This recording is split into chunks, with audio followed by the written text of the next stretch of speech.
Genesis 19. And at nightfall the two angels came to Sodom, and Lot was seated at the way into the town.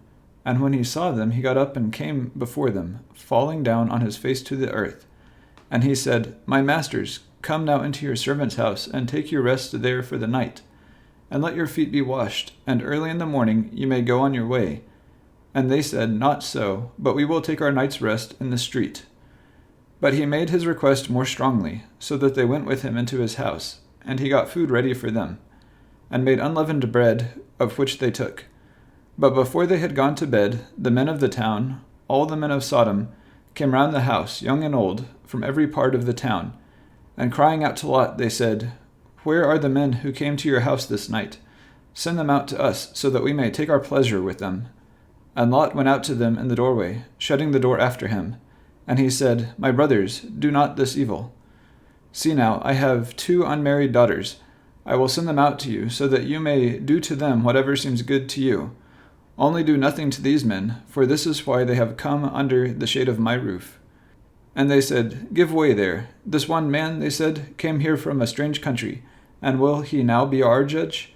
Now we will do worse to you than to them. And pushing violently against Lot, they came near to get the door broken in. But the men put out their hands and took Lot into the house to them, shutting the door again. But the men who were outside the door they made blind, all of them, small and great, so that they were tired out looking for the door. Then the men said to Lot, Are there any others of your family here, sons-in-law or sons or daughters? Take them all out of this place. For we are about to send destruction on this place, because a great outcry against them has come to the ears of the Lord, and the Lord has sent us to put an end to the town. And Lot went out and said to his sons-in-law, who were married to his daughters, Come, let us go out of this place, for the Lord is about to send destruction on the town. But his sons-in-law did not take him seriously. And when the morning came, the angels did all in their power to make Lot go, saying, Get up quickly, and take your wife and your 2 daughters, who are here, and go, for fear that you come to destruction and the punishment of the town. But while he was waiting, the men took him and his wife and his daughters by the hand, for the Lord had mercy on them, and put them outside the town. And when they had put them out, he said, Go, for your life, without looking back or waiting in the lowland. Go quickly to the mountain, or you will come to destruction. And Lot said to them, Not so, O my lord. See now, your servant has had grace in your eyes, and great is your mercy in keeping my life from destruction. But I am not able to get as far as the mountain before evil overtakes me and death. This town now is near, and it is a little one. Oh, let me go there. Is it not a little one, so that my life may be safe? And he said, See, I have given you your request, and this one thing more. I will not send destruction on this town. Go there quickly, for I am not able to do anything till you have come there. For this reason the town was named Zoar. The sun was up when Lot came to Zoar. Then the Lord sent fire and flaming smoke raining down from heaven on Sodom and Gomorrah, and he sent destruction on those towns, with all the lowland and all the people of the towns and every green thing in the land.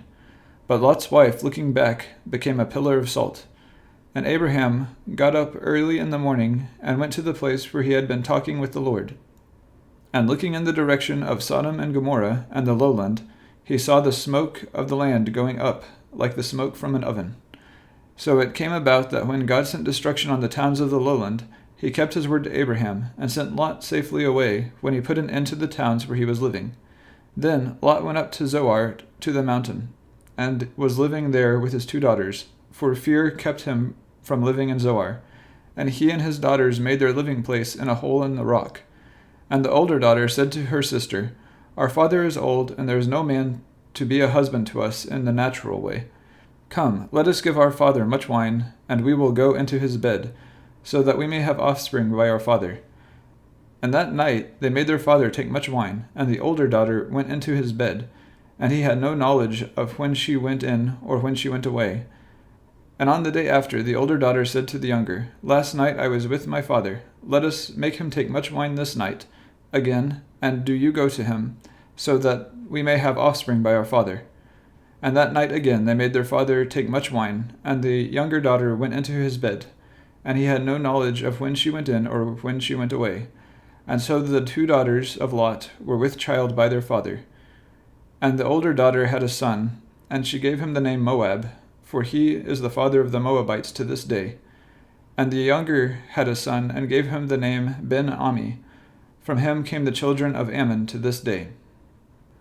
This is one of the first chapters where we see God holding up someone as righteous, in particular Lot, who is shown to be a sinner many times in this chapter. So he takes in the angels from God, but then he offers up his daughters to the men who are coming after the angels.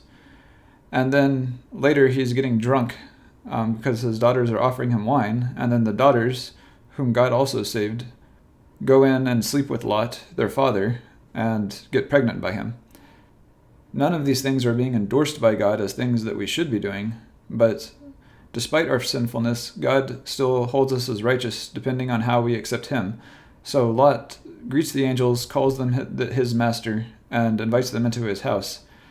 And it just goes to show you don't have to be perfect to be a Christian or to be held as righteous by God, because none of us are perfect. We're all sinners, and Lot definitely was one and had lots of problems, as you can see in this chapter, but God holds him as righteous because he treats God as his master and wishes to follow.